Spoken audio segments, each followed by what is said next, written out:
ये जो वेद रूपी कुआं है सज्जनों, उसमें हमें उतरने की आवश्यकता नहीं है। क्यों?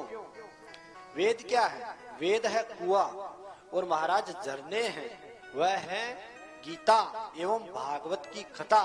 तो सज्जनों, जिस व्यक्ति को प्यास लगती है वह अगर कुएं में उतरकर पानी पिएगा तो मूर्खता होगी। क्यों? क्योंकि जब उसके पास में गीता एवं भागवत तथा राम कथा का झरना बह रहा हो और फिर वह व्यक्ति अगर कुएं में उतरकर अपनी प्यास बुझाना चाहता है तो उसकी तो मूर्खता ही है। अतः भागवत क्या है? भागवत वही महाराज झरना है। और वेद क्या है? वेद है कुआं।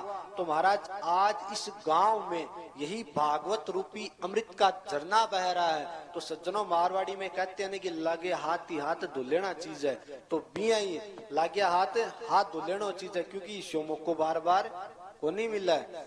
तो महाराज ये मनुष्य का शरीर, मनुष्य की जो 100 वर्ष की आयु है ना, यह केवल कपूर की गोली के समान है। जैसे ही उसको खुले में रखा, न जाने कब उड़ गई। कपूर दिखाई नहीं देता, कब उड़ जाता है।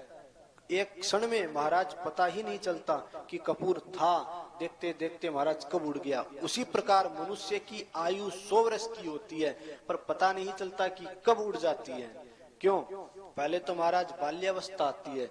व्यक्ति क्या करता? बाल्यावस्था में खेलने कूदने में, खाने पीने में लगा रहता है। फिर जैसे ही महाराज युवानी आती है, व्यक्ति जवान होता है, तो बाल्यावस्था क्या करती है सज्जनों? बाल्यावस्था व्यक्ति के मस्तक पर जवानी का ताज पहनाकर चली जाती है। अब युवा हुए हुए वर्ग को वह समझना चाहिए कि बाल्यावस्था ने तो मुझे जवानी का ताज पहना दिया है, अब मेरे इस राज्य को मुझे किस तरफ ले जाना है। तो जब जवान होता है व्यक्ति तो अनेकों प्रकार की कामनाएं मनुष्य की, जैसे ही महाराज विवाह होता है तो मनुष्य स्त्री में आसक्त हो जाता है। अपने ही माता पिता का महाराज सत्कार करना भूल जाता है। दूसरों की तो बात छोड़िए, महाराज मारवाड़ी में केवल है कि काला माथड़े आता ही आदमी बदल जावे।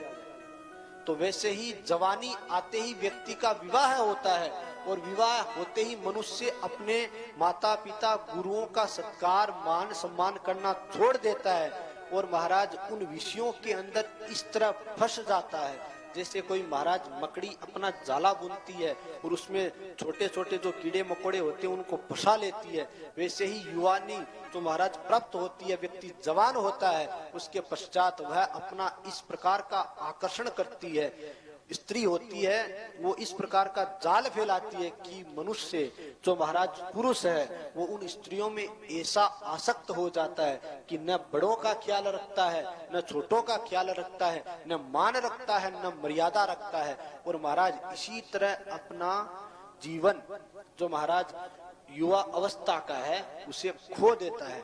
उसके पश्चात जैसे ही महाराज वृद्धावस्था आती है तब माला दिखती है कि अरे पूरा जीवन तो निकल गया, अब तो हरि का भजन कर लूं। लेकिन क्या करें? कहते हैं ना कि वाग जो होती है ना महाराज, वाग कहते हैं वाणी को, बोला ही नहीं जाता मनुष्य से। क्यों?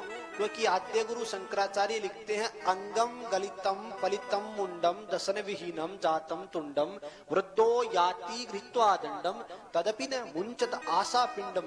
मनुष्य वृद्ध तो हो जाता है, अंगम गलितम, उसके व्यक्ति के शरीर के अंग महाराज गलने लग जाते हैं। अंगम गलितम पलितम मुंडम, ये जो सर है अपना मस्तक वो हिलने लग जाता है। फिर भी महाराज मनुष्य की आसक्ति है, जो कामना है, जो आशा है वह नहीं छूटती। जब तक हाथ में लकड़ी है तब भी महाराज उस लकड़ी का सहारा लेकर चलता है कि क्यों ना थोड़े 10-20 साल और जी लूं। ऐसी मनुष्य की जो महाराज वृद्धावस्था आती है उसमें भी मनुष्य यही आशा करता है कि भैया इतना धन है, इसका मैं मर जाऊंगा तो मेरे बेटी बेटा क्या करेंगे, लड़ेंगे या भाई आपस में भाई भाई बांट लेंगे। इस प्रकार महाराज अपने ही द्वारा कमाए हुए धन को और उसी धन की चिंता में, उसी आशा के बंधनों में फंसकर मनुष्य सुखद मृत्यु को भी प्राप्त नहीं कर सकता। क्यों?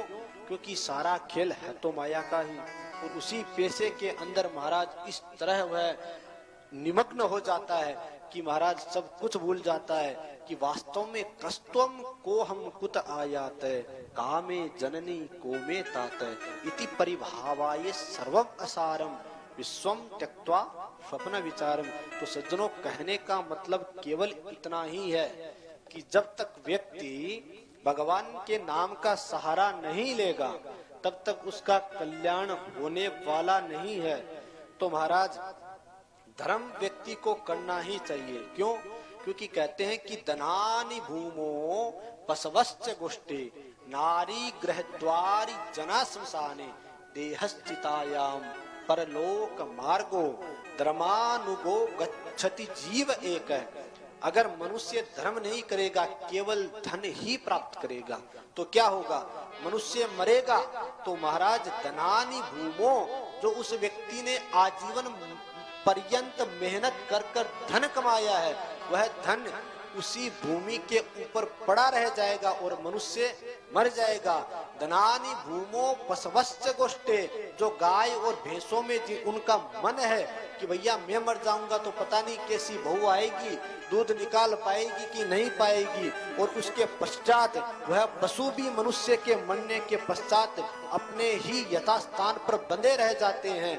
और तो और नारी गृहद्वारि जना श्मशाने, जो उसकी महाराज पत्नी है, जो जैसे कि रात्रि का समय होते ही वही पत्नी जैसे कोई गुलाब की ताजा खिली हुई कली लगने लगती है, वह पत्नी भी महाराज घर के द्वार तक ही साथ देती है। आप और हमने देखा है कि जब मनुष्य मरता है कोई पुरुष, तो उसकी स्त्री केवल घर के द्वार तक जाती है, उसके आगे नहीं जाती।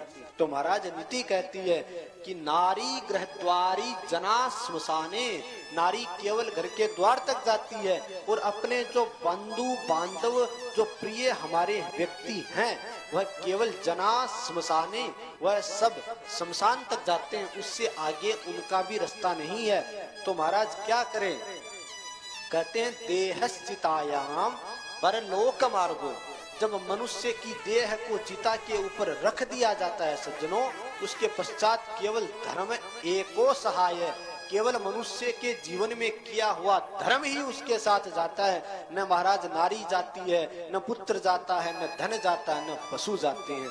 इस धरा पर धरा का धरा रह जाता है, केवल मनुष्य धर्म के साथ ऊपर जाता है। तो महाराज ये तो आज पूज्य महाराज जी का आगमन हुआ तो बालक में जोश आ गया, पता नहीं कब पढ़ी बातें थी। तो कहते हैं कि क्वचित विद्वत गोष्ठी क्वचित अपि सुरा मत्त कलह क्वचित वीणावाद क्वचित अपि चिहाहेतिरुद्धम क्वचित रम्याराम क्वचित अपि जरा जर तनु न जाने संसार है किम अमृतमय किम विषमय। कहते हैं कि महाराज कहीं कहीं हम देखते हैं कि कहीं महाराज मंदिरों में देखो तो बड़े बड़े विद्वानों का शास्त्रार्थ हो रहा है। पूज्य भर्तृहरि जी लिखते हैं महाराज, नीति शतक और वैराग्य शतक नाम के दो राजा भर्तृहरि ने बहुत ही सुंदर ग्रंथ भारतीय सनातन संस्कृति को प्रदान किए हैं। उसका श्लोक है महाराज जी, क्वचित विद्वत गोष्ठी, कहीं कहीं पर महाराज मंदिरों में महाराज बड़े बड़े महात्माओं की सभा लगी है और वहां पर क्या हो रहा है कि भैया एक दूसरे विद्वान अपने सामने वाले विद्वान से शास्त्रार्थ कर रहे हैं, और उसी तरह दूसरी तरफ क्या हो रहा है कि क्वचित अपि सुरा मत्त कलह, दो व्यक्ति दारू पी आपस में लड़ रहा है। तो महाराज कहीं कहीं तो विद्वानों की गोष्ठी हो रही है और कहीं कहीं क्या हो रहा है, ये संसार है, संसार का वर्णन है कि ये वास्तव में संसार है या असार है। क्यों ये संसार असार क्यों लगता है? कहते हैं कि कहीं पर तो महाराज विद्वानों की बड़ी भारी शास्त्रार्थों की चर्चा हो रही है और कहीं पर दो शराबी शराब का पान कर कर एक दूसरे से गाली गलोच देकर लड़ रहे हैं, और दूसरी तरफ क्वचित वीणावाद है। एक तरफ महाराज भगवान को प्रसन्न करने के लिए वीणाओं के तार को छेड़ा जा रहा है और संगीत में भगवान की स्तुतियां की जा रही है, और दूसरी तरफ क्वचित अपि चिहाहेतिरुदितम, जब कोई मनुष्य मर जाता है तो उसके घर का माहौल ही बदल जाता है। एक तरफ मनुष्य के मरने के पश्चात व्यक्ति रो रहे हैं तो दूसरी तरफ भगवान के मंदिरों में वीणा का वादन हो रहा है और भगवान की स्तुतियां हो रही है। तीसरी तरफ महाराज क्वचित अपि रम्या रामा, किसी व्यक्ति का अभी का विवाह हुआ है, तो जैसे आजकल क्या होता है सज्जनों, विवाह होते ही हनीमून के लिए ट्रिप करते हैं पहले, तो वैसे ही अभी अभी किसी का विवाह हुआ है और वह व्यक्ति जैसे महाराज अपनी सुंदर पत्नी के साथ क्रीड़ा करता है, और दूसरी तरफ महाराज क्वचित अपनी जरा जर तनु, और वही व्यक्ति जब 60 साल का या 70 साल का हो जाता है, उसके बाद उसका शरीर कोई काम का नहीं रहता, तो वही शरीर जरा जर तनु यानी वृद्ध हो जाता है, फिर वह विषयों का भोग नहीं कर पाता।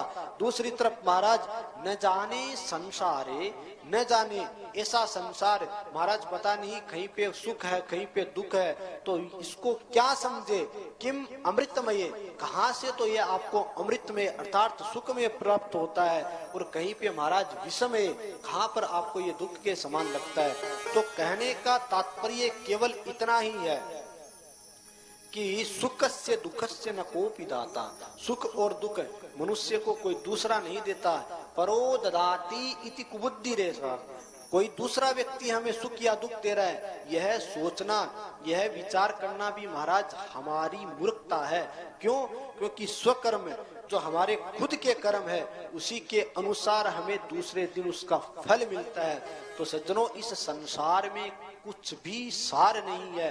संसार में अगर सार है तो वह केवल राम के नाम का सार है, अन्यथा कोई दूसरा सार नहीं है। क्यों?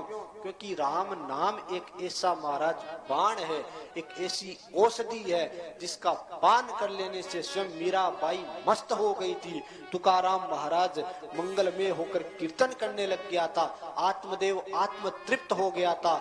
और तो और महाराज